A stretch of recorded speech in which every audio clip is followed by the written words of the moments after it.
A Werewolf Shifter Romance, written by Amelia Hart. Chapter 1. Blood and Moonlight. The laptop screen cast a pale glow across Harper Bennett's face, illuminating the dark circles beneath her hazel eyes. 3 a.m, and the logo design still looked wrong. She deleted the layer for the 5th time, frustration building in her chest. The client had been clear about wanting something modern, yet timeless, bold, yet subtle. Contradictions that felt impossible to reconcile, much like everything else in her life lately. Heat pressed against the window of her second-floor bedroom, the Seattle summer refusing to release its grip even in the dead of night. Harper pushed back from her desk, her shoulders aching from hours hunched over the keyboard. The medical bills stacked on the corner of her workspace seemed to multiply each week, a constant reminder of why she couldn't afford to lose this client. She crossed to the window, unlatching it and pushing the glass upward. Cool air rushed in, a blessed relief that made her close her eyes and breathe deeply. The neighborhood beyond was silent, houses dark, the street empty, peaceful, normal. Everything her life hadn't been since her father died 3 years ago, since her mother's diagnosis a year after that. Harper returned to her desk, determination renewed. She could do this. She had to do this. The cancer treatments weren't going to pay for themselves, and freelance graphic design was all she had. No employer wanted someone who needed to leave at random times for doctor appointments, who sometimes couldn't focus because she was terrified of losing the only parent she had left. Her fingers flew across the keyboard, creating, deleting, recreating. The design was almost there, almost right. Just needed one more element, one more tweak. The crash shattered the silence like a gunshot. Harper spun in her chair, heart slamming against her ribs. A massive shape blocked the open window, silhouetted against the night sky. For one frozen moment, she couldn't process what she was seeing. Then the shape pitched forward, collapsing onto her bedroom floor with a sound that made her wince. A man. There was a man in her room. Harper's hand found her phone, fingers trembling as she tried to unlock it. The figure on the floor groaned, a sound of such raw pain that it stopped her cold. Blood. There was blood everywhere, spreading across her hardwood floor in a dark pool that reflected the laptop's glow. "Don't move," Harper managed, her voice coming out higher than intended. "I'm calling the police." The man's head lifted slightly, and even in the dim light, Harper could see the intensity of his gaze. His eyes were an unusual color, catching the light in a way that made them almost seem to glow. Silver. No. That wasn't possible. It had to be a trick of the shadows. "Don't shift," the man gasped, his voice rough with pain. "They'll sense you. Not safe."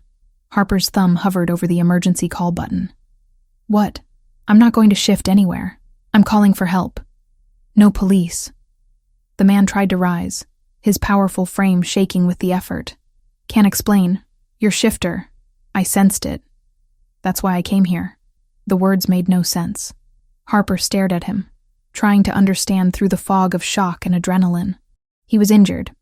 That much was obvious. Deep gashes marked his torso, visible through the tatters of what had once been an expensive shirt. The wounds looked like claw marks, not knife cuts. Claws. "I don't know what you're talking about," Harper said, forcing her voice steady.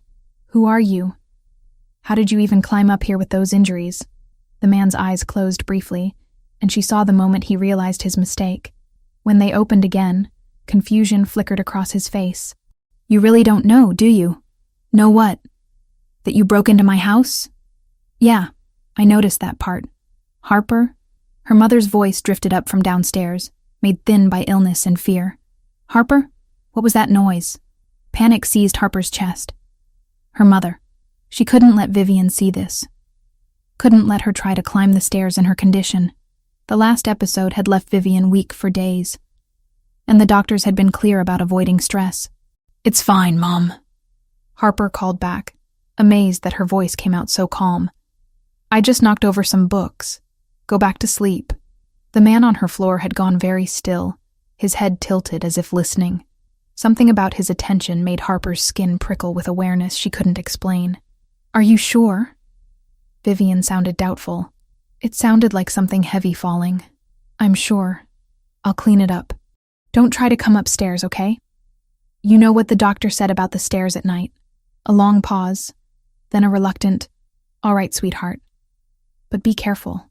Harper waited until she heard her mother's bedroom door close before turning back to the stranger. He was watching her with an expression she couldn't quite read. Pain, yes, but also something else. Respect? Approval. "You protect her," he said quietly. It wasn't a question. "That's none of your business." Harper kept her phone visible, a silent threat. "You need to leave. Now, before I change my mind about calling the cops." The man tried to stand, and Harper saw the exact moment his strength gave out. He collapsed back onto the floor, one hand pressed against his side where blood seeped between his fingers. His breathing had become labored, each inhale seeming to cost him. For the first time, Harper truly looked at him. Not just as an intruder, but as a person. He was older than her, maybe early 30s, with dark hair and features that would have been striking under better circumstances. His clothes, though destroyed, had been expensive. Quality material, custom tailoring. Not the outfit of a random criminal. "Please," the man said, and the word seemed to cost him his pride. "Just let me rest a few hours. By dawn, I'll be gone. You'll never see me again. You're bleeding all over my floor. You need a hospital." "No hospital. I can't. It would be worse than useless." He met her eyes, and she saw desperation there. "I'm asking for sanctuary, just until sunrise. Then I'll disappear, and you can go back to your normal life." Harper's practical side screamed at her to call for help, to get this stranger out of her home. But something in his voice, in the way he looked at her, made her hesitate. She'd spent the last year watching her mother suffer, feeling helpless in the face of illness she couldn't fight. Here was someone she actually might be able to help. "I'm not a doctor," Harper said slowly. "And I'm definitely not equipped for whatever this is. I don't need a doctor. I just need time." His eyes were starting to drift closed. Time to heal. People don't heal from injuries like that in a few hours. A ghost of a smile touched his lips. "You'd be surprised." Then his eyes closed completely, his body going limp against her floor. Harper knelt beside him, checking for a pulse. It was there, strong and steady beneath her fingertips. Too strong, really, for someone who'd lost this much blood. His skin was burning hot, fever warm in a way that made her pull back in alarm. She should call 911. This was insane. But her hand moved instead to her first aid kit, pulling it from the bathroom cabinet with shaking fingers. If he was going to bleed out on her floor, she could at least try to stop it. Harper knelt beside him again, scissors in hand, cutting away what remained of his shirt. The wounds underneath made her breath catch. They were deep, vicious, the kind of injuries that should require surgery. But even as she watched, even as she told herself it was impossible, they seemed less severe than they had moments ago. She cleaned what she could with antiseptic, her hands steady despite the surreal nature of the situation. The man didn't wake, didn't even flinch at what should have been painful. His breathing remained deep and even, his pulse strong beneath her checking fingers. Harper sat back on her heels, studying him in the laptop's glow. Who was he? What had happened to him? And why did those wounds look like they came from an animal rather than a weapon? Outside, the night began its slow fade toward dawn. Harper pulled a blanket from her closet, covering the stranger's torso. She should be terrified, should be calling for help. Instead, she found herself settling into her desk chair, phone in hand but unused, watching over this impossible man who had crashed through her window and her carefully controlled life in one devastating moment. The medical bills could wait another day. The logo design would have to be finished tomorrow. Right now, Harper Bennett had a bleeding stranger on her floor, and no idea what she'd just agreed to by letting him stay. But as the first hints of dawn touched the horizon, as she watched his chest rise and fall with that too-strong heartbeat, Harper couldn't shake the feeling that nothing in her life would ever be normal again. Chapter 2. Questions and Lies. Harper hadn't slept. How could she, with a stranger bleeding on her bedroom floor? Instead, she'd spent the remaining hours of darkness watching him, phone clutched in one hand, trying to reconcile what her eyes kept telling her with what her mind knew was impossible. The wounds were healing, not slowly, the way injuries should, but visibly, measurably, as if someone had hit fast forward on the natural process. By the time dawn light crept through her window, the deepest gashes had closed to angry red lines. The pool of blood on her floor remained, a stark reminder that this was real, but the man who'd lost it looked far too healthy for someone who should be dying. 7 in the morning brought the familiar routine. Harper forced herself to move, to act normal even when nothing felt normal anymore. She splashed water on her face in the bathroom, avoiding her reflection. The dark circles under her eyes had deepened, making her look older than her 25 years. Great. Just what she needed when trying to convince her mother that everything was fine. Downstairs, the kitchen felt too bright, too ordinary. Harper started the coffee maker, pulled out the pill organizer she'd prepared last Sunday. Vivian's medications had become a complex choreography of timing and dosage, each one fighting a battle they were slowly losing. The oncologist had been honest during the last appointment. The treatments were buying time, nothing more. Harper cracked eggs into a pan, the sizzle filling the silence. Toast. Orange juice. The breakfast her mother needed even when she claimed she wasn't hungry. Routine was important. Routine kept them both sane. "Good morning, sweetheart." Vivian's voice preceded her into the kitchen. She moved slowly, one hand braced against the doorframe. The chemotherapy had stolen her strength along with her hair, though she'd refused the wig Harper had tried to buy. "You look exhausted. Didn't sleep well?" Truth disguised as casual complaint. Deadline stress. Vivian's green eyes studied her with the uncomfortable perception mothers seemed to develop. "About that noise last night." Harper's hand tightened on the spatula. "I told you. Just knocked over some books." The pile on my desk finally toppled. It sounded heavier than books. I had equipment stacked there too, made more noise than I expected. Harper plated the eggs, kept her movements casual. "How are you feeling? Did you take your morning meds?" The subject change was obvious, but Vivian let it slide. She always did when Harper asked about her health. Neither of them wanted to discuss the inevitable. Instead, they ate breakfast in companionable silence, pretending this was just another normal day. When Vivian mentioned wanting to come upstairs to see Harper's workspace, panic fluttered in Harper's chest. "Don't. I mean, it's a mess up there. And you know what Dr. Chen said about the stairs. You're not supposed to overdo it." "I won't overdo anything. I just want to see your latest designs. I'll bring my laptop down later. Show you everything. But please, Mom, the stairs are too much right now." Harper injected as much concern as she could into her voice, which wasn't difficult. She was genuinely worried about Vivian's health. The man bleeding in her room was just an added complication. Vivian's expression softened. "All right. But you need to rest too, Harper. You can't keep working these hours." If only rest was an option. Harper cleaned up breakfast, waited until Vivian settled in her room with a book, then climbed the stairs with her heart hammering. She'd locked her bedroom door from the outside. Smart, probably. But what if he'd woken up? What if he'd tried to leave and couldn't? The door swung open to reveal the stranger sitting on her floor, very much awake and alert. He'd positioned himself against the wall, legs extended, one hand pressed to his side. His eyes tracked her movement the instant she entered. That strange, silver-bright gaze missing nothing.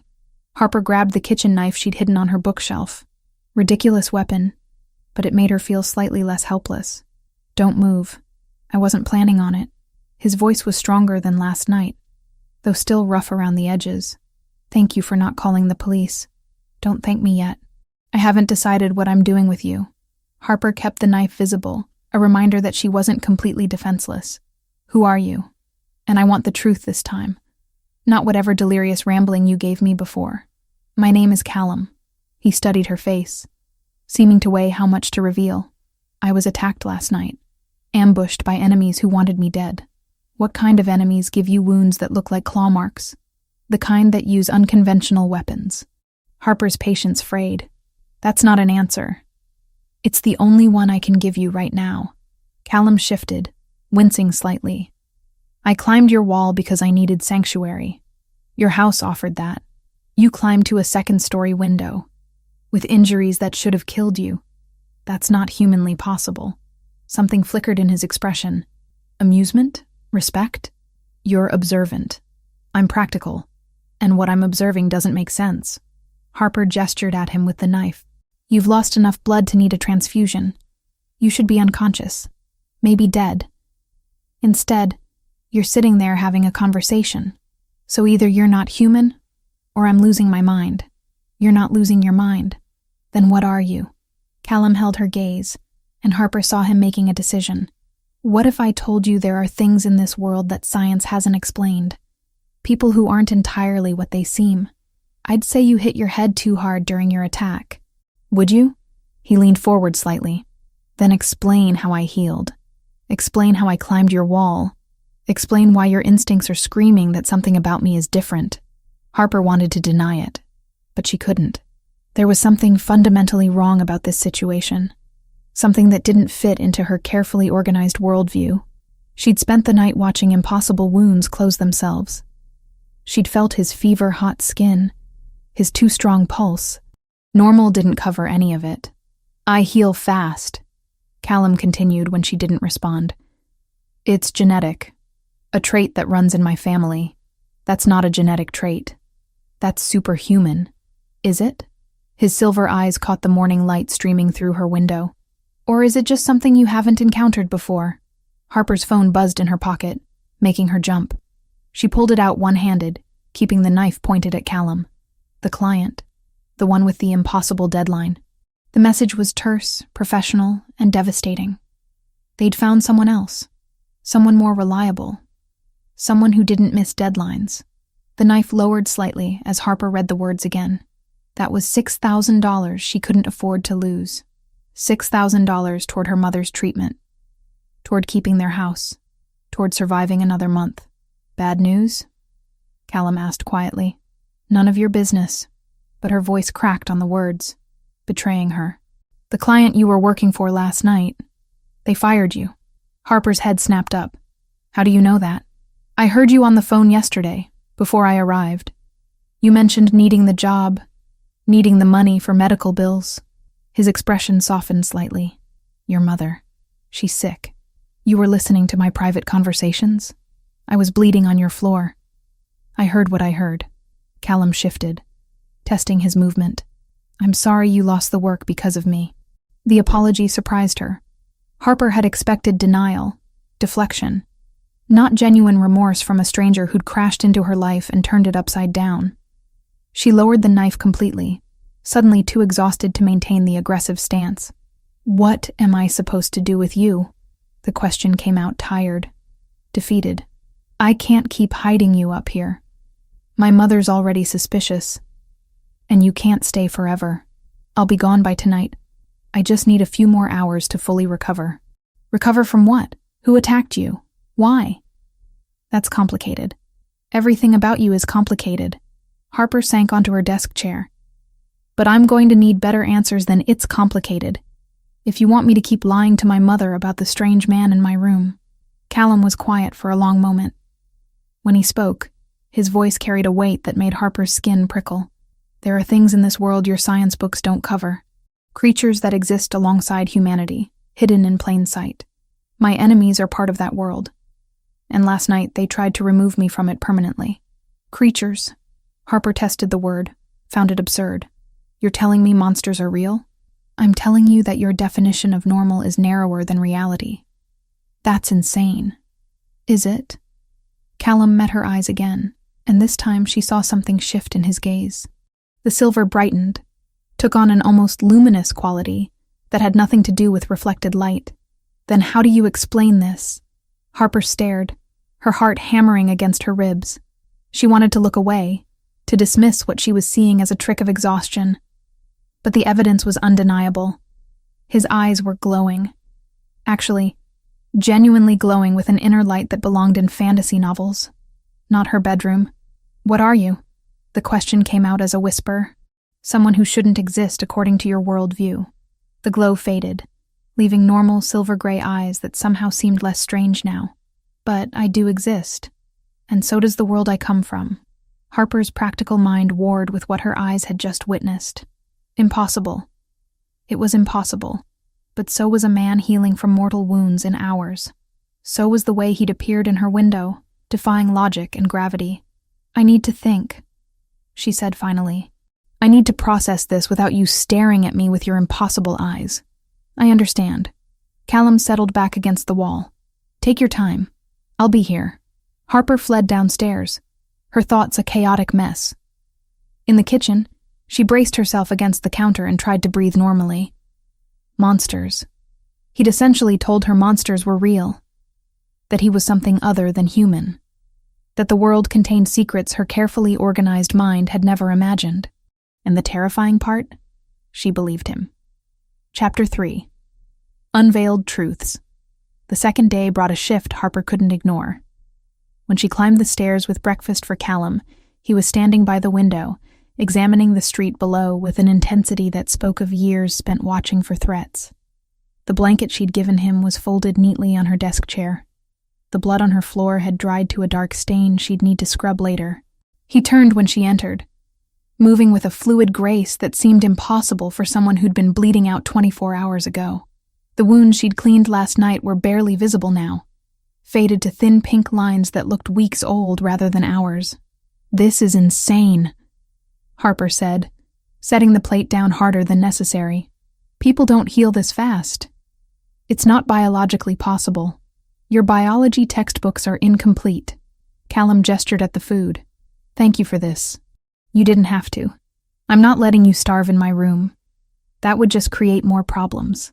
Harper crossed her arms, trying to maintain some semblance of control over a situation that had spiraled far beyond her understanding.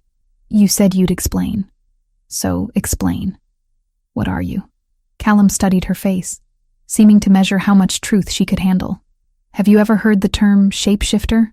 Like werewolves?" Harper's laugh was sharp, disbelieving. "That's what you're going with? Werewolves are real?" "The term werewolf is technically accurate, though we prefer shifter. And yes, we're real. We've existed alongside humanity for thousands of years, hidden in plain sight." He spoke calmly, as if discussing the weather rather than upending her entire worldview. "We live in organized groups called packs. We have our own laws, our own social structures. A hidden society that most humans never know exists." Harper shook her head, searching for the logical explanation her mind desperately wanted. "You're in shock. Or you hit your head during the attack. There has to be a rational explanation for what I'm seeing. I can show you. If you're willing to accept what you see." "Show me what?" Callum moved closer, and Harper found herself backing against her desk. He wasn't threatening exactly, but his presence filled the room in a way that made her acutely aware of how much larger he was, how much stronger. "Watch," he said quietly. His eyes changed first. The silver brightened, took on that unnatural glow she'd glimpsed yesterday, but this time it was accompanied by other changes. His canines lengthened, becoming sharp points that should have belonged to an animal, not a man. The transformation was subtle, controlled, but undeniably real. Harper's hand found the desk edge, gripping it hard enough that her knuckles went white. "That's not possible. It's what I am." Callum's voice carried a slight roughness now, as if the changes affected his vocal cords. "We can shift between human and wolf form. In my case, I can also do this halfway shift. It's a sign of control, of age and experience. This is a trick. Special effects or contact lenses or something. Is it?" He opened his mouth slightly, showing her the elongated canines. "Touch them if you don't believe me." Harper didn't move. Couldn't move. Every rational thought she'd ever had was screaming that this was impossible, but the evidence stood right in front of her. Real. Solid. Undeniable. "I need to sit down," she managed. Callum's features shifted back to human normal, the glow fading from his eyes, the canines retracting. Within seconds, he looked perfectly ordinary again. "I understand this is difficult to process." Difficult. Harper sank into her chair, her legs suddenly unreliable. "My entire understanding of reality just collapsed. Difficult doesn't begin to cover it. I'm sorry. I wish there was a gentler way to show you. Are there others? Other shifters?" "Thousands. Maybe more. We're scattered across the world, organized into packs based on territory. Each pack has an alpha who leads them, maintains order, settles disputes. Callum leaned against the wall, giving her space to breathe. We're not monsters, Harper. We're just different. We have families, jobs, normal lives. We're simply better at hiding what we are. Harper's mind raced through the implications. The attack last night. That was other shifters? Yes. A rival pack trying to eliminate me. Why would they target you specifically? Callum hesitated, and Harper saw him weighing how much to reveal. Because of my position. I hold a certain amount of authority in the shifter world. That makes me both powerful and vulnerable to those who want that power for themselves. A scream from downstairs shattered the moment. Harper was moving before conscious thought caught up, taking the stairs 2 at a time. Her mother's pain was a physical thing, filling the house with its intensity. She found Vivian curled on her bed, hands pressed to her abdomen, face contorted in agony. "Mom!" Harper dropped beside her, reaching for the medication on the nightstand. "Hang on. Let me get you something stronger. It's not working." Vivian's voice was thin, strained. The painkillers aren't working anymore. Harper heard footsteps behind her and turned to find Callum in the doorway. She should have told him to stay upstairs, to stay hidden. But desperation overrode caution. "Can you help her? You said shifters heal fast. Can you do something?" "I can try." Callum moved forward, his expression focused. "May I?" Vivian's eyes snapped open at his voice, and Harper watched her mother's face transform from pain to absolute terror. The kind of fear that went soul deep, instinctive and overwhelming. Pain flared, but truth, older than pain, clawed free. Secrets demanded air. "Alpha King," Vivian whispered, the words barely audible. "Here, how?" "Alpha King," Vivian whispered. The air itself seemed to bow. Power rolled off him in cold waves, an old blood signature only wolves could sense. Harper's confusion deepened. "Mom? What are you talking about?" But Vivian wasn't looking at her. She stared at Callum with recognition that made no sense. "Please, don't hurt my daughter. She doesn't know anything. She's innocent. I have no intention of hurting anyone." Callum's voice was gentle, but carried an undercurrent of authority that made Harper's spine straighten involuntarily. "You're in pain. I'd like to help if you'll allow it." "Mom." Harper grabbed her mother's hand, trying to understand what was happening. "How do you know what he is? How do you even know the term Alpha King?" Vivian's eyes filled with tears. "Harper, sweetheart, I need to tell you something. Something I should have told you years ago." The pain seemed to recede slightly, pushed back by the weight of what her mother needed to confess. Vivian sat up slowly, each movement careful, and looked at Harper with an expression of profound regret. "I'm a shifter," Vivian said simply. "Or I was. I haven't shifted in 28 years, but the blood is still there. The instincts. And I knew the moment he entered this house what he was. What kind of power he carries." Harper felt the world tilt again. "That's not possible. You're human. You're my mother. I've known you my entire life. You've known the version of me I chose to show you." Vivian's hand tightened around Harper's. "I was born into the Millbrook pack. I had a wolf, a full shifter identity. But when I was 20 years old, the Alpha tried to arrange a mating for me with his son. I refused. In our world, that refusal was seen as an insult, a rejection of pack hierarchy and tradition. So they kicked you out. They banished me. Exiled me from all pack territories, marked me as rogue. I was supposed to live alone without community or support. But instead, I chose a different path." Vivian's voice softened. "I met your father a year later. He was human, kind, and completely unaware of the supernatural world.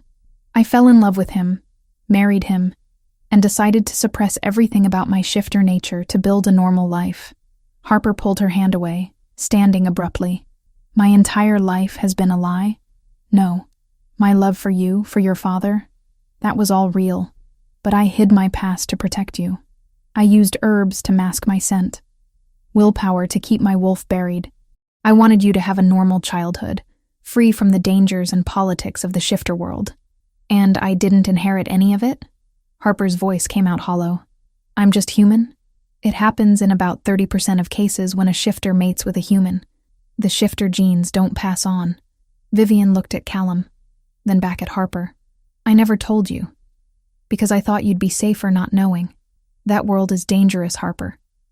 People die over pack politics and territorial disputes. I wanted better for you. Callum had remained silent through the revelation, but now he spoke. Your secret is safe with me. I have no interest in reporting a banishment from nearly 3 decades ago. You're the Alpha King, Vivian said, her voice carrying respect and fear in equal measure. You could demand anything. You could force Harper into that world just by your presence here. I make my own choices, and I choose to respect the life you've built. Callum's silver eyes found Harper's. Your mother gave up everything to protect you. That's not something I take lightly. Harper's phone buzzed in her pocket, a jarring intrusion of normalcy into a moment that felt anything but normal. She pulled it out absently, then froze at the display. The screen showed dozens of missed calls and messages, all from numbers she didn't recognize. Callum's expression shifted, becoming alert and focused. May I see that? She handed him the phone, watching as he scrolled through messages too fast for her to read.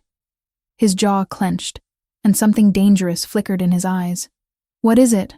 Harper asked. My people have been trying to find me. They traced my location to this area. Started reaching out to any phone signals they could identify. Callum's fingers moved quickly, typing a response to one of the messages. The situation in my world has deteriorated. My enemies are claiming I'm dead, using my absence to seize territory and destabilize the balance of power. So you need to leave, within the next 2 to 3 days. I need to prove I'm alive, reassert my authority before everything I've built collapses. He looked at Harper, and she saw genuine regret in his expression. I'm sorry for bringing this chaos into your home. You saved yourself from dying. That's not chaos. That's survival. Harper rubbed her temples, trying to process the last 48 hours. Though I'd appreciate it if you could leave without bringing any more supernatural drama to my doorstep. A ghost of a smile touched Callum's lips. I'll do my best. Vivian had been watching them both, her expression unreadable. Now she spoke, her voice carrying a warning. Alpha King, my daughter has no wolf, no connection to your world. Please keep it that way. I will, Callum promised. But as his eyes met Harper's across the room, something passed between them. An awareness. A connection that felt far more significant than a simple promise could encompass. Harper broke the eye contact first, turning to help her mother back to bed. Behind her, she heard Callum leave the room, heard him climb the stairs back to her bedroom. But the awareness didn't fade. It lingered, a presence in her chest that felt both foreign and oddly right. 3 days. She had 3 days before he disappeared from her life forever. 3 days to return to normal, to pretend none of this had happened. But as Harper held her mother's hand and felt the weight of secrets finally revealed, she couldn't shake the feeling that normal was something she'd never find again. Chapter 4. Unspoken Bonds. The next 3 days blurred together in a way Harper couldn't have anticipated. Callum moved through her house with a quiet presence that should have felt intrusive, but somehow didn't. He was respectful of boundaries, helpful without being asked, and increasingly difficult to ignore. On the 3rd day, Harper found herself working at the kitchen table rather than hiding in her room. Callum sat across from her, reading a book he'd found on her shelf, occasionally glancing up to watch her work. The silence between them had shifted from uncomfortable to companionable, a change that unsettled her more than the initial tension. Tell me something, Harper said, not looking up from her laptop screen. If you're this Alpha King, why were you alone during the ambush? Don't leaders usually have guards or something? Callum's fingers paused on the page. I was meeting with potential allies. Discreetly.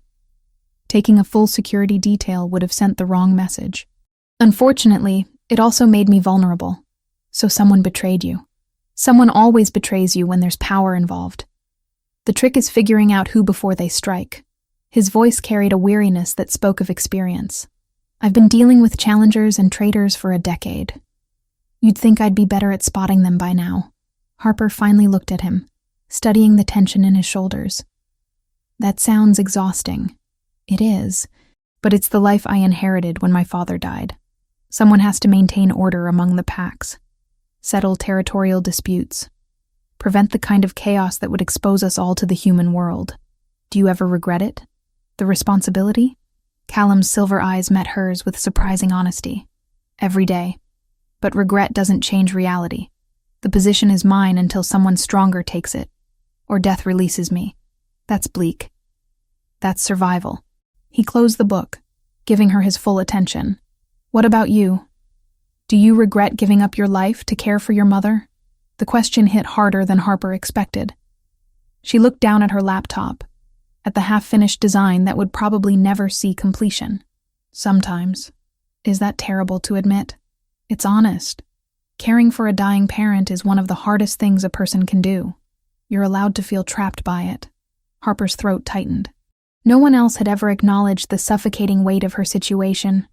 Not friends who'd slowly drifted away, not relatives who offered empty platitudes instead of actual help. But this stranger, this impossible man from a hidden world, understood without judgment. I love her, Harper said quietly, but I'm 25, and my entire life is doctor appointments and medical bills. I can't plan for a future because I don't know if I'll have one. Every day could be the last good day, and that knowledge is crushing me. Callum reached across the table, his hand covering hers. The touch sent warmth through her skin, comforting and electrifying in equal measure. You're stronger than you think. Not many people could handle what you're carrying. I don't feel strong. I feel like I'm barely holding on. That's what strength looks like sometimes. Not the absence of breaking, but choosing to keep going even when you're already broken. Harper found herself unable to look away from him. In the afternoon sunlight streaming through her kitchen window, Callum looked less like an otherworldly creature and more like just a man. A man who somehow saw her, really saw her, in a way no one else had. The moment shattered when Harper's phone buzzed with a reminder about her mother's evening medications. She pulled her hand away, breaking the connection that had felt far too significant. That night, around midnight, Vivian's screams tore through the house. Harper was moving before conscious thought caught up, taking the stairs in a rush that nearly sent her tumbling. She found her mother curled on the bed, hands pressed to her abdomen, face twisted with an agony that went beyond anything Harper had seen before. Mom. Harper grabbed the pill bottles, her hands shaking as she tried to read labels. Hang on. Let me get you something stronger. Already took them. Vivian's voice was barely recognizable, thin and strained. Not working. Nothing's working anymore, Harper. Footsteps behind her announced Callum's arrival. Harper didn't turn around, didn't have the energy to care about propriety when her mother was suffering. Can you help? Please. There has to be something you can do. I can try. Callum moved forward, his presence commanding despite the gentleness in his voice. Vivian, may I? Harper's mother nodded, desperate for any relief. Callum knelt beside the bed, his hands hovering over Vivian's abdomen. I know some techniques for pain management. Pressure points that can sometimes interrupt the pain signals. But with your wolf so deeply suppressed, I'm not sure how effective it will be. He worked carefully, his fingers pressing specific points along Vivian's sides and back. Harper watched, hope and skepticism warring in her chest. For a few minutes, nothing seemed to change. Then Vivian's breathing steadied slightly, the rigid tension in her muscles easing by increments. Is it helping? Harper asked. A little. Vivian's voice was still strained. But not enough. Harper grabbed her mother's hand without thinking, holding tight. I'm here, Mom. I'm not going anywhere. Just focus on breathing. The change was subtle. So subtle Harper almost missed it. But Vivian's grip loosened slightly, her breathing deepening.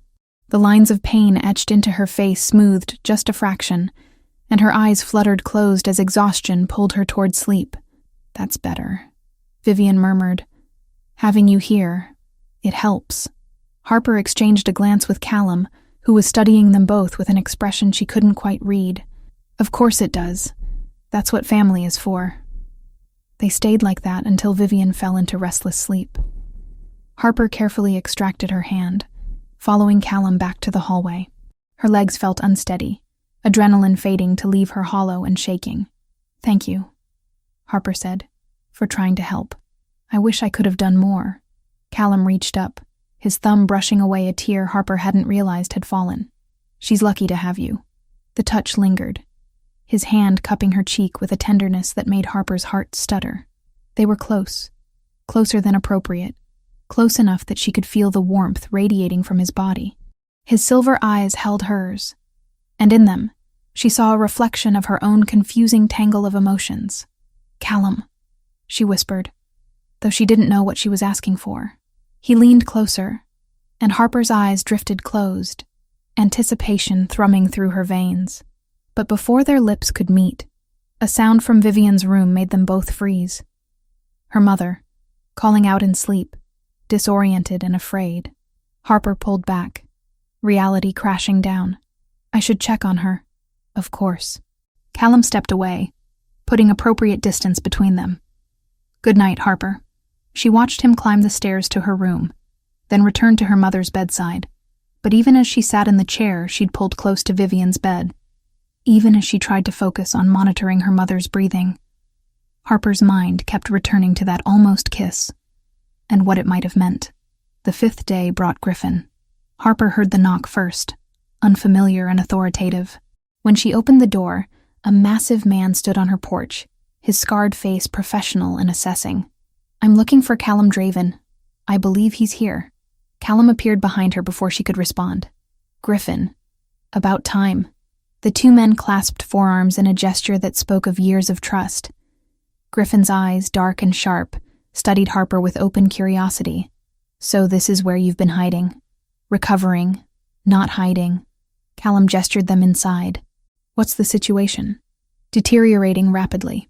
Victor has consolidated 3 smaller packs under his banner, claiming your death left a power vacuum. The council is demanding proof of life and your immediate return. They're talking about declaring you unfit and calling for a new Alpha King election." Harper watched Callum's expression harden. The relaxed man she'd come to know disappearing behind a mask of authority. "How long do I have? You needed to be back yesterday. But I can buy you maybe another day if you leave tonight." "Tonight." The word fell heavy between them. Harper felt something twist in her chest. She'd known he would leave. Known it from the beginning.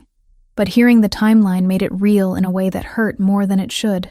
Griffin's attention shifted to her, then back to Callum, his expression sharpening. "You're different. More settled.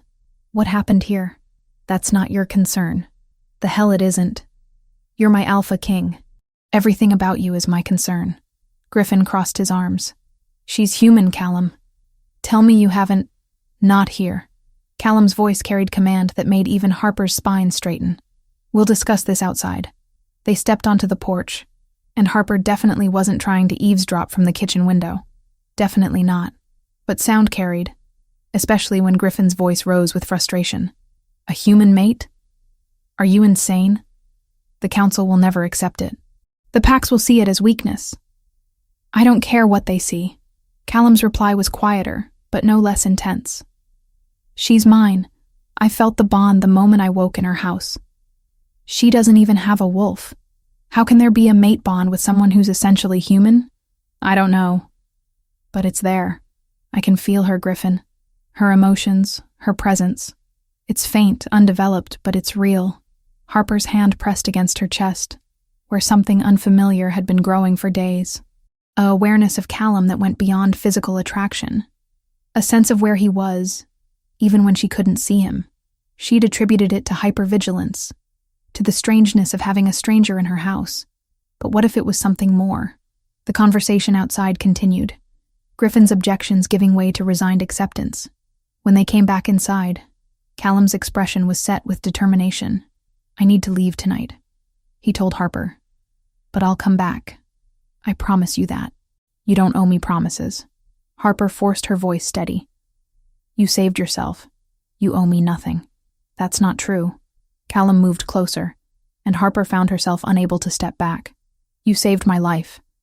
You gave me sanctuary when you had every reason to turn me away. That's a debt I can never fully repay. I don't want repayment, I just want—" She stopped, unsure how to finish. "What do you want, Harper?" Truth was easier than lies. "I don't know. But I don't want this to be goodbye forever." Callum's hand cupped her face, his touch gentle despite the barely restrained intensity in his eyes. "Then it won't be." He kissed her, and Harper's world narrowed to the press of his lips, the warmth of his body, the overwhelming rightness of the moment. This wasn't the tentative almost kiss from before. This was claim and promise and desperate need all tangled together. When they finally separated, both breathless, Callum pressed his forehead against hers. "I'll handle things in my world. Then I'm coming back for you. Nothing will stop me. People around you get hurt. You said so yourself. Then I'll make sure you're protected. Griffin will monitor the area.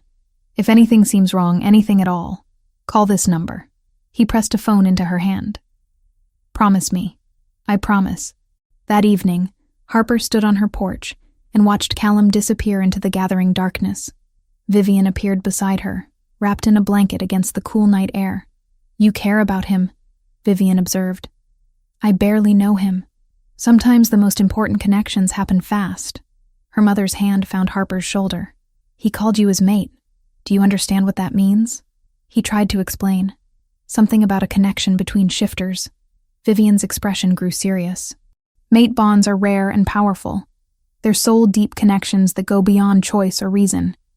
When a shifter finds their true mate, the bond is undeniable, permanent, irrevocable. Harper's hand tightened on the phone Callum had given her. "But I'm human. How can that work?" "I don't know, but if the Alpha King says you're his mate, then something extraordinary is happening.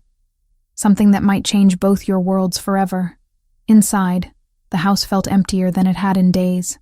Harper climbed to her room, where evidence of Callum's presence lingered in the neatly folded blanket, the book still marked at the page he'd been reading. She lay on her bed and tried to convince herself that life would return to normal now. But normal felt like a memory from someone else's life, and the awareness in her chest that seemed to point toward wherever Callum had gone suggested nothing would ever be normal again. Chapter 5. Awakening. 2 weeks felt like 2 years. 10 days after he left, 6 days under the same roof, then 4 of silence. Time had stopped making sense. Harper told herself she was fine, that life had returned to normal, that the 6 days with Callum had been an aberration she could forget. She went through the motions. Breakfast for Vivian, medications organized by time and dosage, sitting at her laptop, pretending to work while her mind drifted to silver eyes and impossible promises.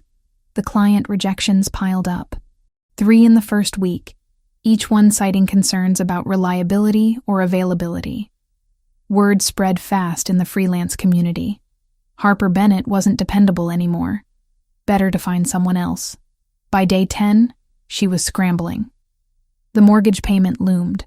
The medical bills multiplied faster than she could track them. Her bank account hemorrhaged money for treatments that only bought time, never actual hope. "You look exhausted," Vivian said one afternoon, watching Harper stare blankly at her screen. "When did you last sleep a full night?" "I'm fine, Mom. You're obsessing over him. The Alpha King." Harper's fingers stilled on the keyboard. She'd been careful not to mention Callum, to pretend those days hadn't fundamentally altered something inside her. "I'm not obsessing. You check your phone every 5 minutes. You stare at nothing with this expression like you've lost something precious." Vivian's voice was gentle but knowing. "He got under your skin, didn't he?" Harper couldn't deny it. The awareness in her chest hadn't faded. If anything, it had grown stronger. A constant pull toward something she couldn't see or touch. She felt Callum's absence like a physical ache, which made no sense for someone she'd known less than a week. Late one night, unable to sleep, Harper did something she'd been avoiding. She searched his name online. The results were overwhelming. Photos of Callum at formal gatherings, surrounded by people who looked at him with respect bordering on worship. Articles in niche publications about territorial agreements and pack politics. A formal biography that listed him as the youngest Alpha King in recorded history, having assumed the position at 22 after his father's death. He wasn't just important. He was the equivalent of royalty in a world she'd never known existed. Harper stared at a photo of him in formal attire, standing before what looked like a council of severe-faced men and women. His expression was cold, authoritative, nothing like the man who'd sat at her kitchen table and understood her loneliness without judgment. "I'm an idiot," she whispered to the empty room. "He's basically royalty, and I'm a broke freelancer taking care of her dying mother. What did I think was going to happen? But the pull in her chest didn't care about logic or social hierarchy. It simply existed, insistent and undeniable. On day 10, Vivian called Harper into her room with a seriousness that made Harper's stomach clench. Her mother sat on the edge of her bed, hands clasped tightly in her lap. "I need to tell you something," Vivian said. "Something I should have been honest about from the beginning." Harper sat beside her, dread pooling. "What is it? When I told you that you didn't inherit shifter genes, that you were just human, I wasn't being completely truthful." Vivian's eyes filled with tears. "Your father had distant shifter ancestry. His great-grandfather was a shifter, but the genes became dormant over generations. Your father never shifted, never even knew about that part of his heritage." The words took a moment to process. "So I might have shifter blood?" "Latent genes, so deeply buried that under normal circumstances, they'd never manifest. You'd live your entire life as human and never know the potential was there." Vivian gripped Harper's hand. "I didn't tell you because I didn't want to give you false hope. The chance of those genes awakening is infinitesimally small, but there is a chance, only with an incredibly powerful trigger, something that would shake your biology to its core and force what's dormant to surface." Vivian's expression grew knowing. "Something like a true mate bond." Harper's heart hammered. "You think Callum and I have a mate bond? I think the Alpha King wouldn't have looked at you the way he did if he didn't feel it. And I think the way you've been these past 2 weeks suggests you might feel it too, even without understanding what it is." The pull in her chest suddenly made terrifying sense. Not just attraction or longing, but something biological, supernatural, irrevocable. "What does that mean for me?" Harper asked. "I don't know. This is unprecedented. A human with dormant genes bonding with the Alpha King himself?" Vivian shook her head. "But if the bond is strong enough, it might awaken your wolf. Might give you abilities you never had before." Harper wanted to ask more, to understand the implications, but her mother's exhaustion was visible, her body weakening despite all the treatments. The conversation could wait. 4 days later, everything changed. Harper was working at her desk at 11 p.m., trying to salvage a relationship with a potential client, when the emergency phone Callum had left rang. Not a normal ring. An urgent, pulsing alarm that made her heart stop. She grabbed it. "Hello? Harper, it's Griffin. Listen very carefully. Victor's people have found you. They're coming now. You need to get your mother and get out of the house immediately." Ice flooded her veins. "What? How did they find us?" "No time. I'm 15 minutes away." "Run! Now!" Harper was moving before conscious thought caught up. She grabbed her laptop and hard drive, shoved them in her bag. Her mother. She needed to get Vivian. She was halfway down the stairs when glass shattered. 4 men poured through the back door, moving with inhuman speed.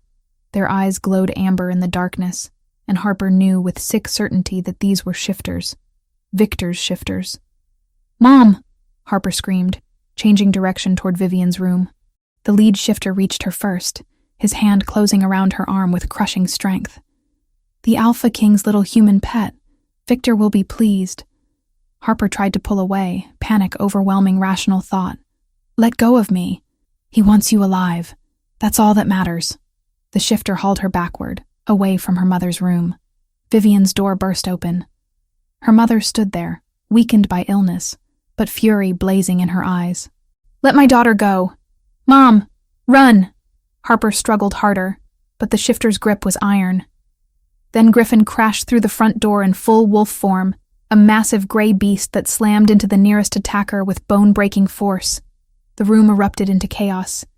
Snarling, fighting, the sounds of bodies colliding. The shifter holding Harper dragged her toward the broken back door. She could see 2 more shifters overwhelming Griffin despite his size and skill. They'd planned this. Coordinated. Used some kind of masking that had hidden their approach. Terror gave way to rage. Her mother was in danger. Griffin was outnumbered. And she was being taken to someone who wanted to use her against Callum. No. The word echoed through her mind with such force that something inside her cracked. Not broke. Cracked open. like a shell that had been holding something back her entire life. Heat exploded through Harper's veins, searing and agonizing. Her bones felt like they were breaking and reforming. Her muscles burned as if acid had been poured through them. She opened her mouth to scream, but the sound that emerged was half human, half animal. The shifter holding her jerked back. What the? Harper's vision sharpened, colors becoming impossibly vivid. Scents flooded her senses, overwhelming and distinct. And when she raised her hands, they weren't entirely human anymore. Claws had emerged from her fingernails, sharp and deadly. Her canines had lengthened, and her eyes, she could feel her eyes burning with an inner light. She raked her claws across the shifter's face. He roared, stumbling back, blood streaming. "She's shifting! Intel said she was human!" The distraction was all Griffin needed. He surged upward, throwing off his attackers, his jaws closing on one shifter's shoulder. The injured man screamed. Harper collapsed, the partial shift reversing as painfully as it had come. Her bones ached, her muscles trembled, but she was free. Griffin forced the shifters back toward the broken door, his growls making even trained fighters hesitate. "Leave now, or die here." They went, dragging their injured with them, disappearing into the night. The house fell silent, except for Harper's ragged breathing. She was on her hands and knees shaking, unable to fully process what had just happened. Griffin shifted back to human form, immediately moving to check on her. "Are you hurt? Did they inject you with anything?" I shifted. Harper's voice didn't sound like her own. "How did I shift? I'm not supposed to be able to—" A howl split the night, close and getting closer. Harper's head snapped up, and the awareness in her chest exploded into something overwhelming. She knew that presence, knew it bone deep. Callum burst through the door in wolf form, black fur and silver eyes wild with urgency. He shifted mid-stride, reaching Harper in 3 steps and pulling her into his arms. "I felt you," he gasped against her hair. "I felt your fear, your pain. Through the bond. I've never moved so fast in my life." Harper buried her face in his chest, the trembling finally giving way to sobs. "They came for us. They wanted to take me to Victor." I know. Callum's hand cradled the back of her head, his other arm wrapped around her waist. "You're safe now. I've got you." Vivian appeared in the hallway, her face pale but determined. "Alpha King. They knew we were here. Someone told them. I'll find out who, and they'll pay for this." Callum's voice carried a darkness that made Harper shiver. Then his tone gentled as he pulled back to look at her face. "You shifted. Griffin said you partially shifted. I don't understand how. I've never been able to before." "The mate bond," Vivian said quietly. "It triggered her awakening, just as I feared it might." Callum's expression shifted to wonder. "Your wolf woke up. To protect yourself. To protect your mother." Harper looked around at the destruction. Broken windows, shattered furniture, bloodstains on her floor. The house where she'd grown up, now a crime scene. "I can't stay here, and I can't afford to fix this. The insurance won't cover supernatural attacks, and I'm already drowning in debt." The adjuster called it vandalism with unknown instruments and denied the claim in under an hour. "You're not staying here." Callum's voice was firm. "Both of you are coming with me, to my territory, where I can protect you properly. Your world almost got us killed tonight. Victor targeted you because of me. That makes you my responsibility." His hands cupped her face, forcing her to meet his eyes. "Please, Harper, let me keep you safe." Harper looked at her mother, who was trembling despite her brave face, looked at the destruction around them, thought about the money she didn't have and the danger that clearly wasn't going away. "Okay," she whispered, "but Mom comes too. That's non-negotiable. I wouldn't have it any other way." Callum pressed a kiss to her forehead, relief evident in every line of his body. "Pack what you need. We leave within the hour." As dawn broke over Seattle, Harper sat in the back of Griffin's car, her mother beside her, watching her childhood home disappear in the rearview mirror. Callum followed in his own vehicle, and even from this distance, Harper could feel him through the bond that now made undeniable sense. Her wolf stirred inside her, still weak, still new, but awake. Finally, impossibly awake. And Harper Bennett, who had spent 25 years believing she was ordinary, was heading toward a world where nothing would ever be ordinary again. Chapter 6. The claiming Callum's territory was nothing like Harper had imagined. No ancient castle or medieval stronghold. Instead, a sprawling modern compound rose from forested hills, all clean lines and contemporary architecture, security checkpoints, high-tech surveillance, dozens of people moving with purpose through landscaped grounds. "This is where the Alpha King lives?" Harper asked as Griffin's car passed through the main gate. "This is where I work," Callum corrected from the vehicle behind them, his voice coming through the phone she still held. "It's part residence, part government center. Welcome to the heart of shifter politics." The guest wing where they settled Harper and Vivian was luxurious in a way that made Harper acutely uncomfortable. Separate bedrooms connected by a shared living space, furniture that probably cost more than her car, windows overlooking forests that stretched to the horizon. Vivian sank onto the bed in her room, exhaustion evident in every line of her body. "This is a mistake, Harper. Bringing me here. I'm banished. The other shifters will remember. Callum said you're under his protection. And how long will that last when the council questions his judgment?" Vivian's eyes were haunted. "I've seen what happens to shifters who defy pack law. It never ends well." Harper wanted to argue, to offer reassurance. But footsteps in the hallway made them both tense. Through the open door, Harper saw several shifters pass by, their conversation stopping abruptly when they noticed her. She caught whispers. The human, Alpha King's pet, banished female from Millbrook. The hostility was palpable. That evening, Callum came to their rooms, his expression grim. "The council has called an emergency session. They want to question my decision to bring you both here." "I told you this would happen," Vivian said. "And I told you I don't care what they think." Callum's silver eyes found Harper's. "But I won't lie to you. The next few days will be difficult. Victor is using this as ammunition to challenge my authority." "Challenge how?" Harper asked. "Formal combat. To the death. Winner becomes Alpha King." Callum's voice was matter-of-fact, as if discussing the weather rather than a fight that could kill him. "It's his legal right under our laws." Harper's stomach dropped. "When?" 3 days. Full moon.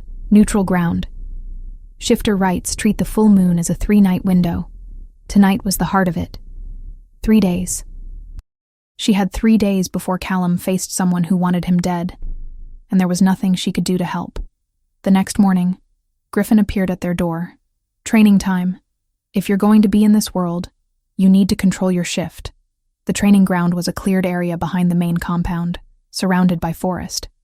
Griffin was patient but demanding, pushing Harper to access the wolf she'd awakened during the attack. "Feel it," he instructed. "Your wolf is there, waiting. You just need to invite it forward." Harper closed her eyes, reaching for that presence she'd felt during the terror of Victor's ambush. It stirred, responding to her call. Her vision sharpened. Sense flooded her senses.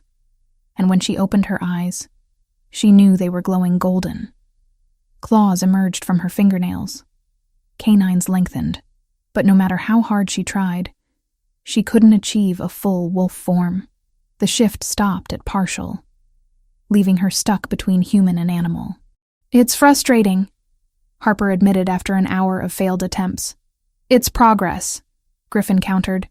"Most people with dormant genes never shift at all. You're doing better than you think." During a water break, Griffin accidentally cut his hand on a piece of broken equipment.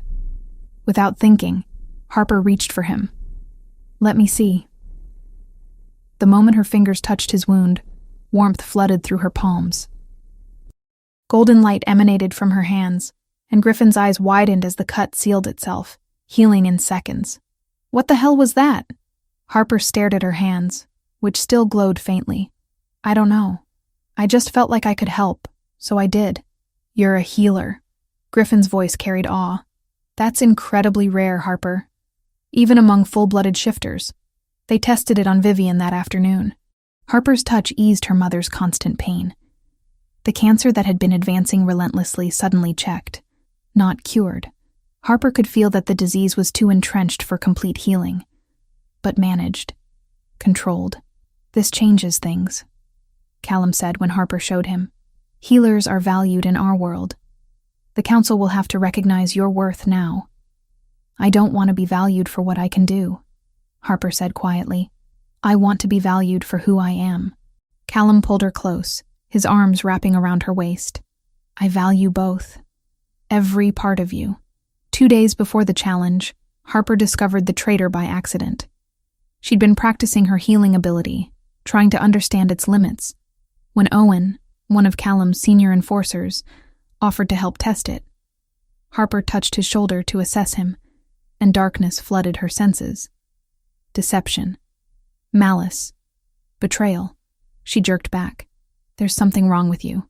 Owen's expression shifted from friendly to cold in an instant. You can sense it? I didn't think human healers could detect corruption. What have you done? Harper backed away, but Owen moved faster. His hand closed around her throat, lifting her off the ground. I've been feeding information to Victor for months, setting up the ambush that should have killed Callum, ensuring the Alpha King's downfall. Owen's grip tightened. And now you're going to die before you can tell anyone. Harper clawed at his hand, her partial shift activating from pure survival instinct. Her newly formed claws raked across Owen's face, making him roar and drop her. Griffin appeared from nowhere, tackling Owen with the full force of his considerable weight. They crashed through equipment, snarling and fighting with brutal efficiency. Callum arrived seconds later, his power filling the training ground like a physical presence. Owen. The single word carried absolute authority. Explain yourself. Victor offered me more than you ever could. Real power. Not this pretense of civilization. Owen spat blood. You're weak, Callum. Choosing a human mate over pack strength. I'm not the only one who thinks so. Who else?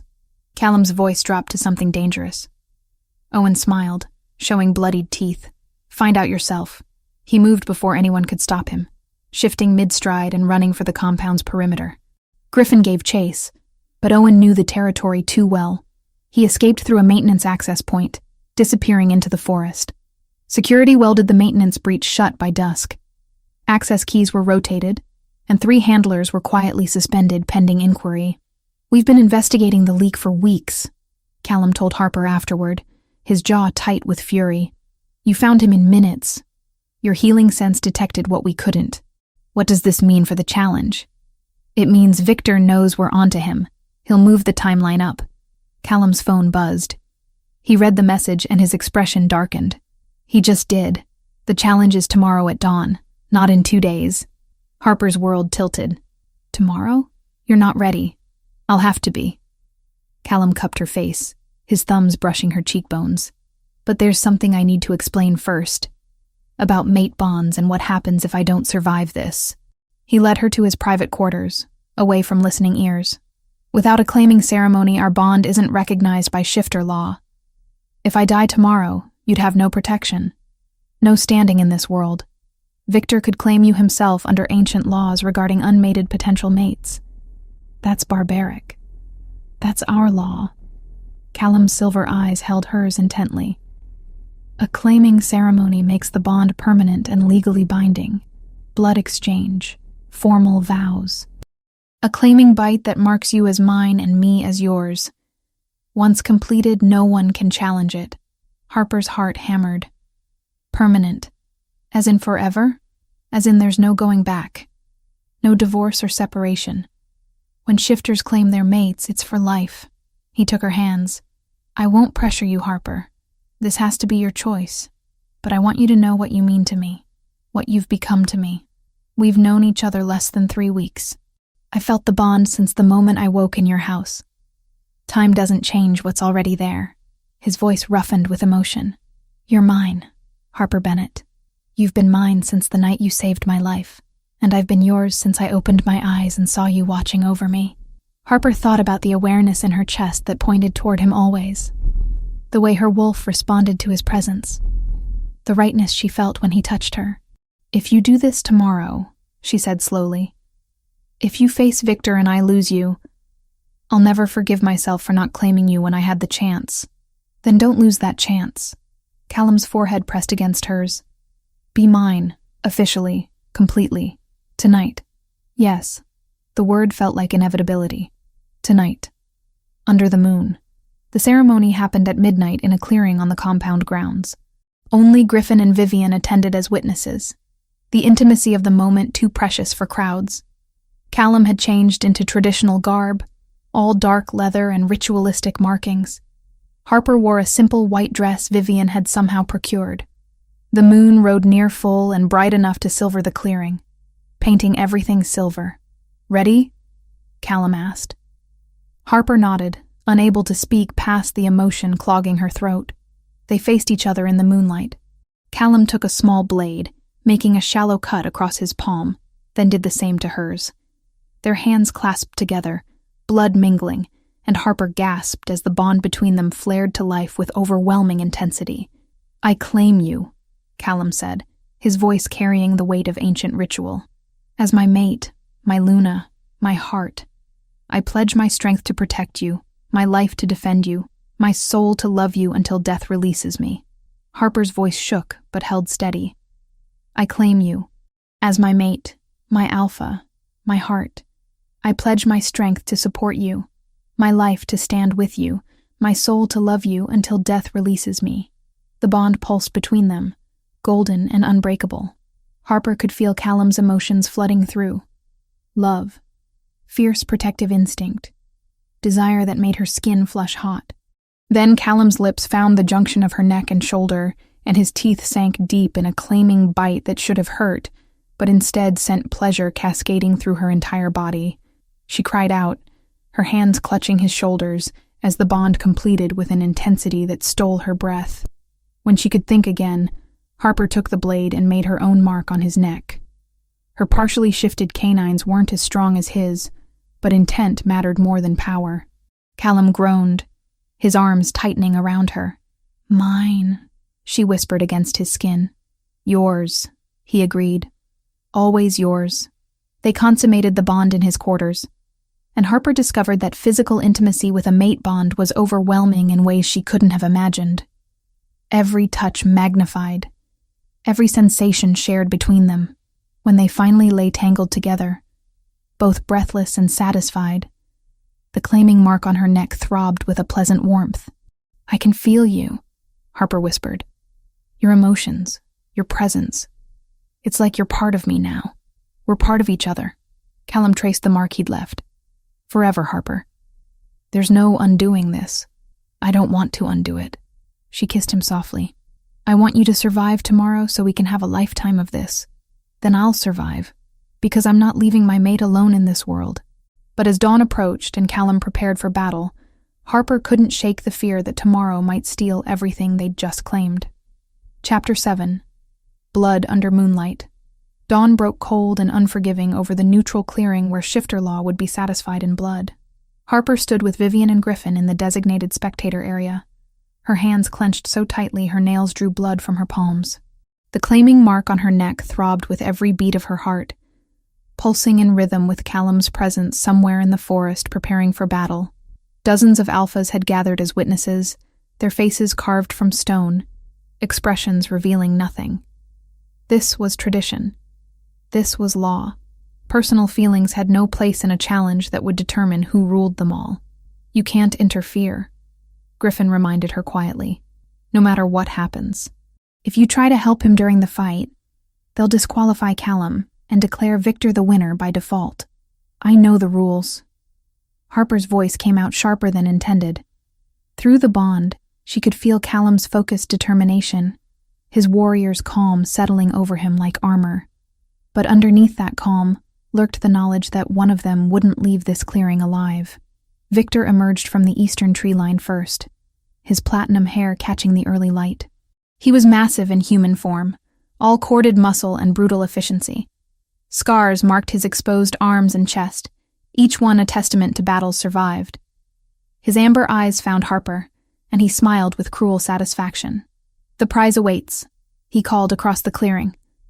"I'll enjoy claiming what should have been mine, little human."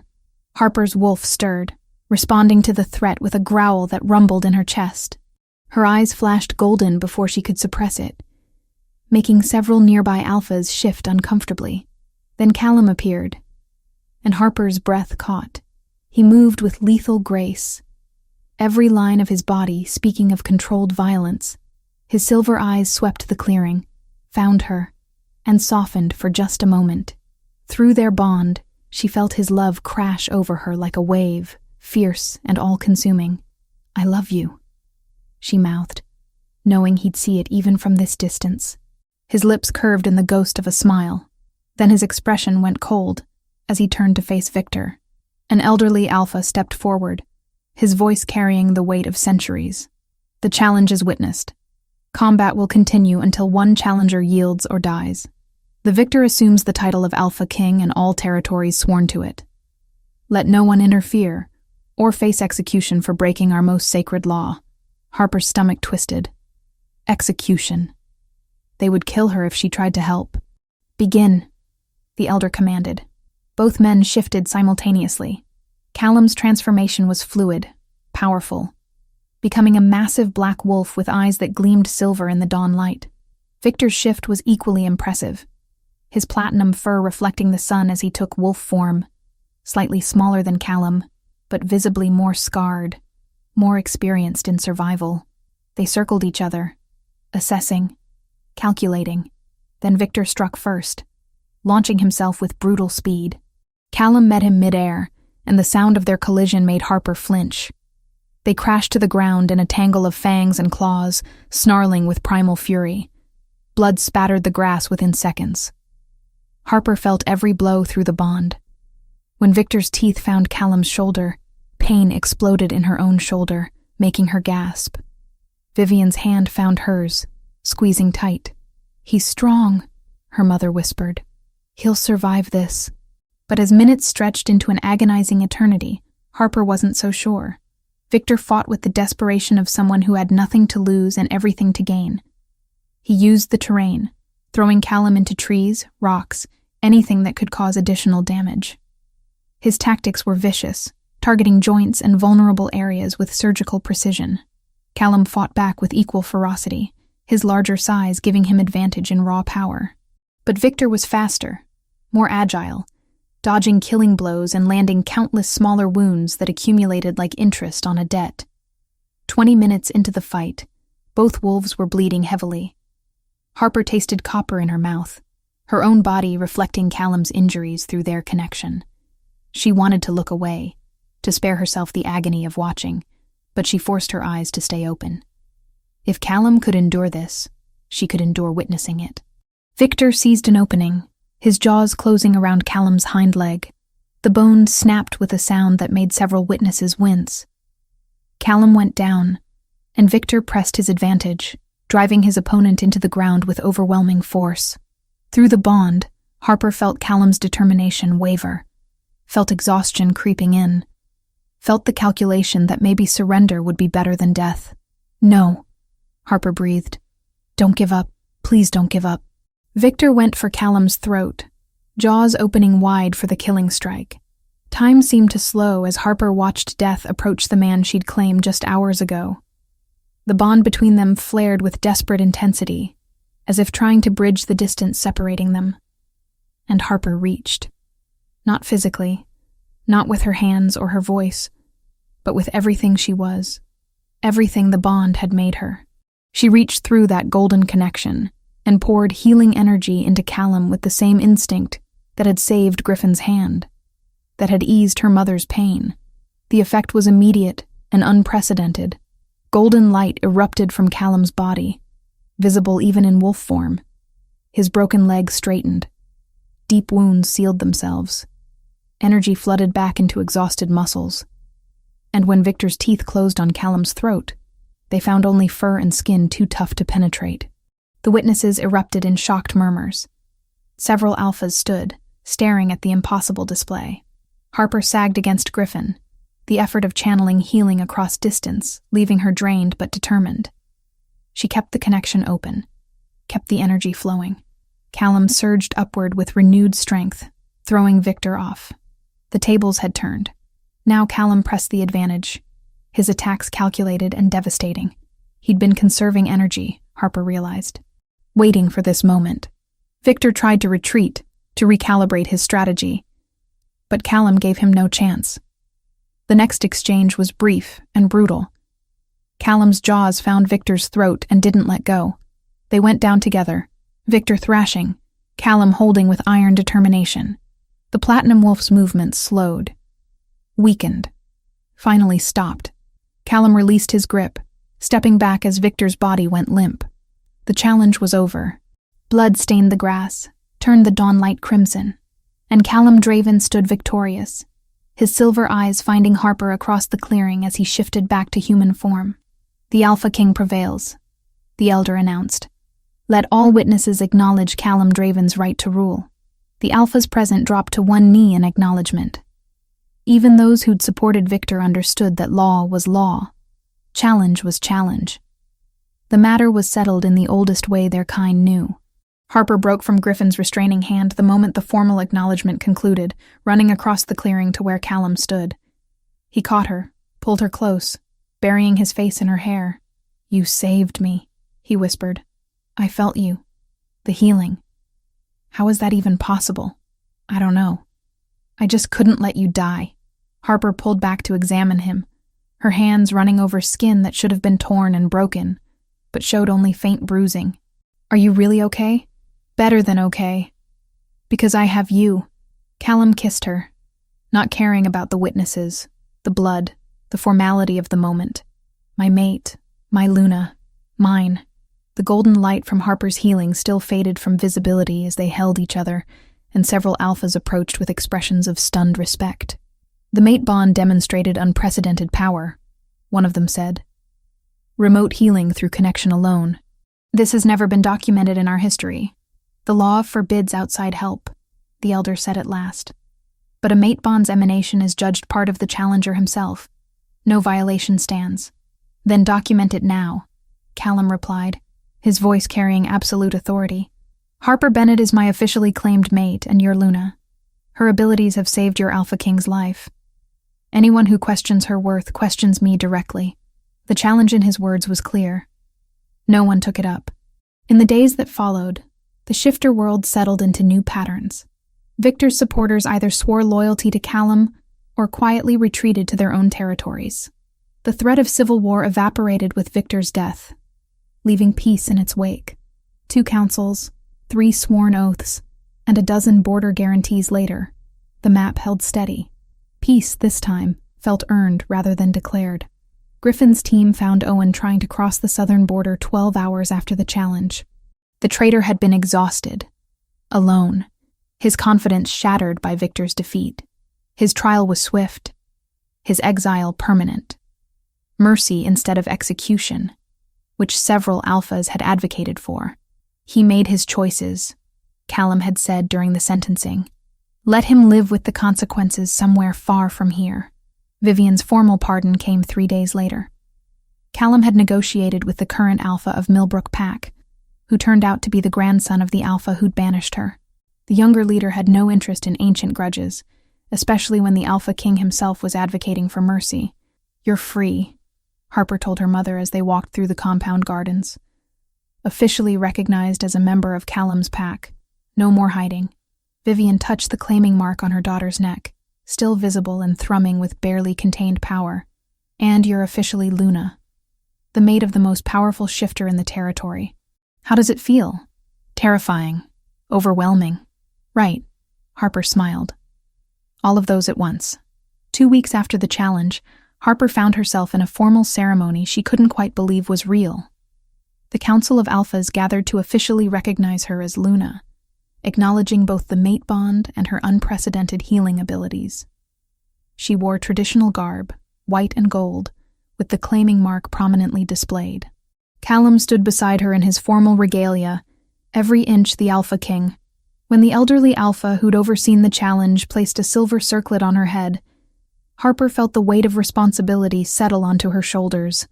"Luna Harper," the Elder intoned, "may your strength guide our Alpha King. May your healing touch bring wellness to our people. May your bond remind us all of what true partnership can accomplish." The gathered Alphas echoed the blessing, and for the first time since crawling through her bedroom window, Harper felt like she might actually belong in this impossible world. Vivian's health improved steadily under Harper's care. The cancer wasn't cured, would never be fully cured, but it was managed, controlled. The doctors at the compound's medical facility were stunned by the remission, by the way Vivian's body responded to the combination of Harper's healing and their advanced treatments. "You've given me time," Vivian said one evening as they sat together watching the sunset. "Maybe years. That's more than I dared hope for." "You gave me life," Harper replied. "This is just repaying the debt."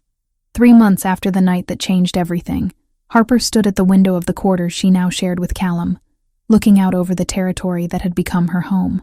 Behind her, Callum wrapped his arms around her waist, pulling her back against his chest. "Regrets?" he asked softly.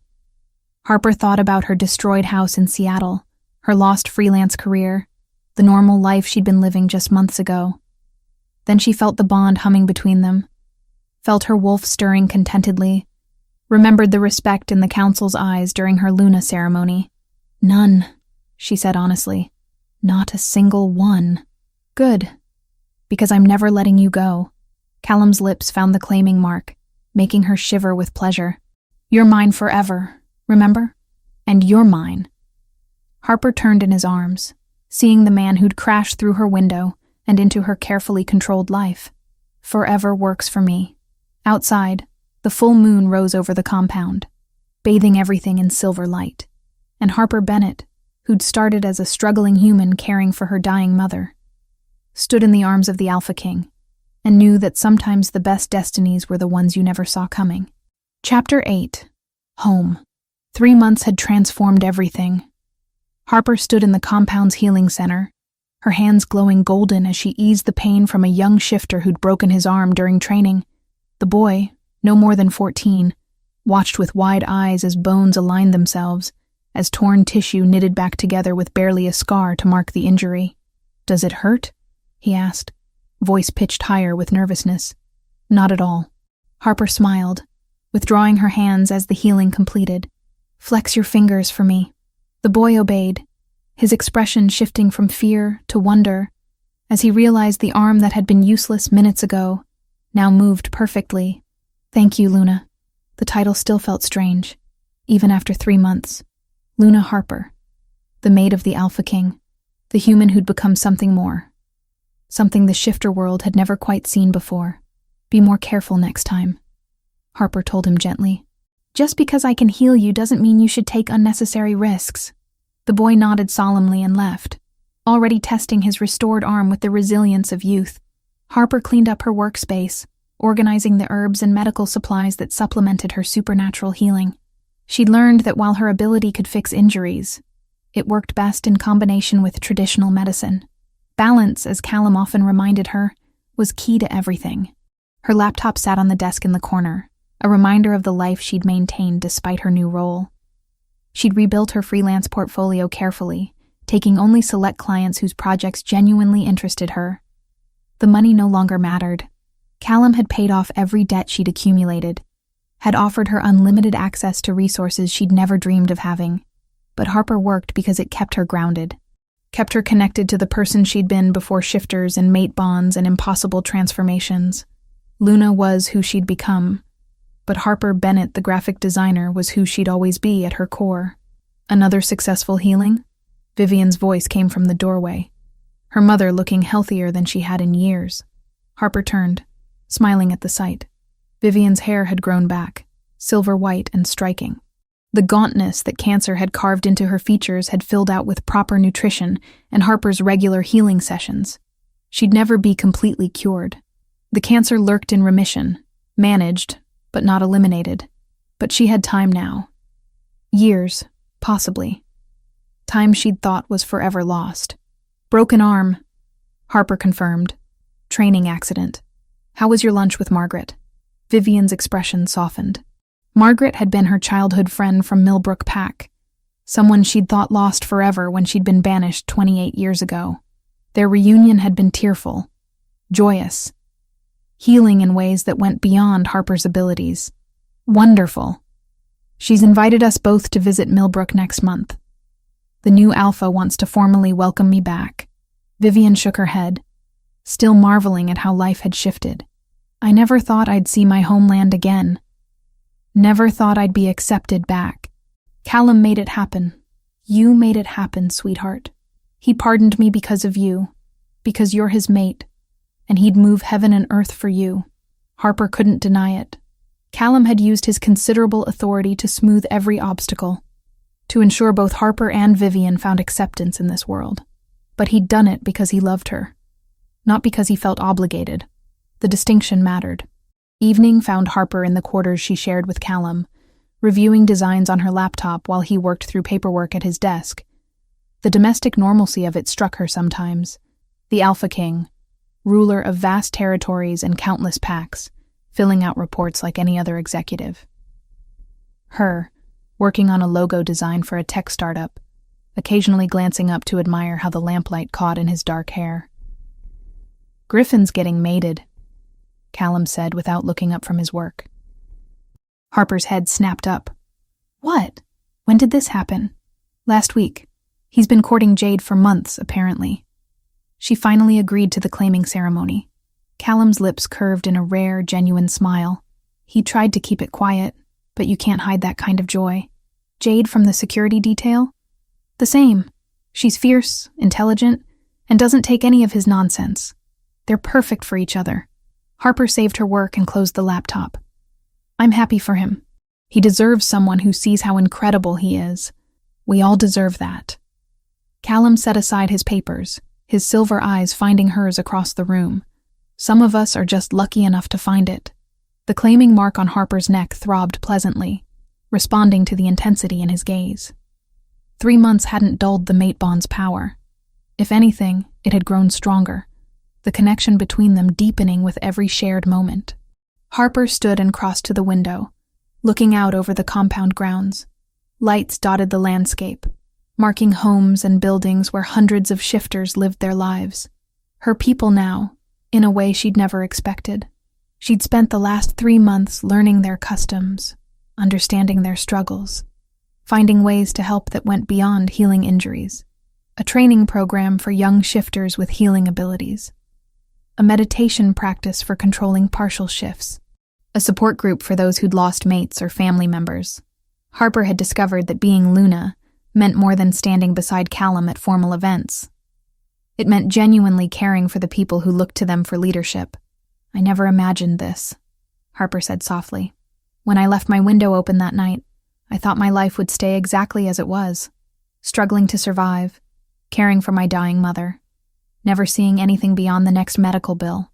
Callum appeared behind her, his arms wrapping around her waist, pulling her back against his chest. His warmth surrounded her, familiar and comforting. Regrets? Not even one. Harper leaned into him, feeling the steady beat of his heart against her spine. Though I have to admit, I still can't shift into full wolf form. Griffin says it might never happen. Does that bother you? Harper considered the question. Her wolf was real, present, accessible. She could partial shift at will now, could call upon enhanced senses and strength when needed. The healing ability she'd discovered was rare and valued. But she'd never achieved the full transformation that came so naturally to others. Sometimes, she admitted, when I see you in wolf form, all that power and grace, I wonder what it would feel like, to be that free. You're free now. Callum's lips brushed the claiming mark, making her shiver, free in ways that matter more than shifting. Free to be exactly who you are, without apology or explanation. He was right. The council had recognized her worth, not because she could transform completely, but because of what she brought to their world. Healing, compassion, a different perspective on strength that didn't rely solely on physical dominance. Griffin mentioned something today, Callum continued, his voice carrying a careful note. About pups, about whether we'd considered having them. Harper's breath caught.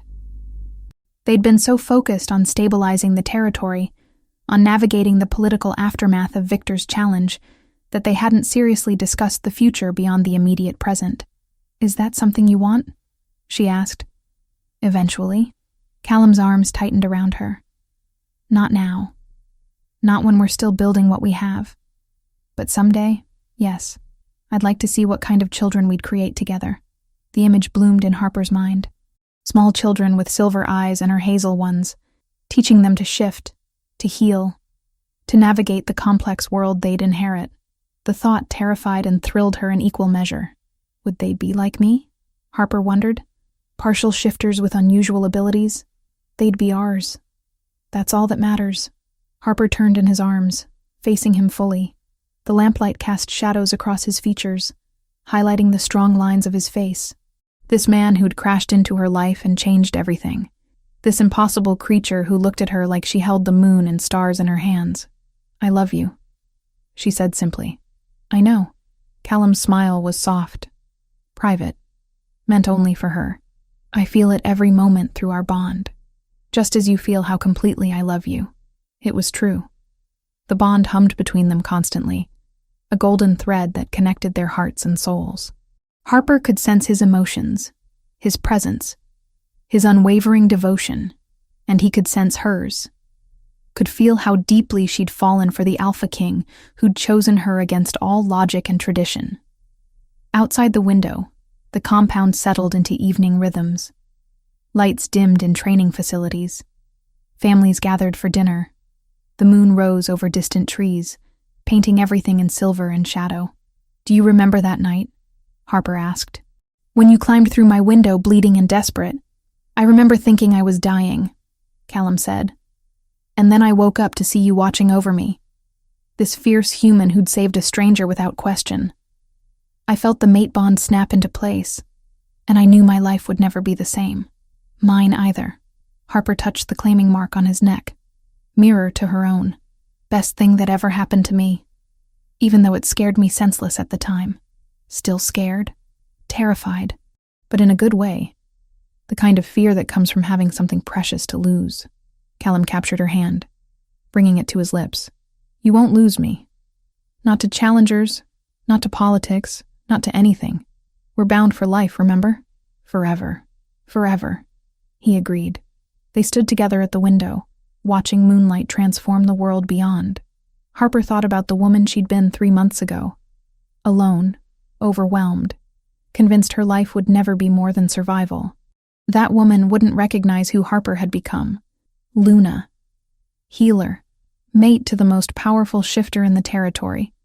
But she was still herself underneath all the titles. Still the girl who'd left her window open on a hot summer night, never imagining that simple action would lead to this moment. To love and belonging, and a future that stretched beyond the next crisis.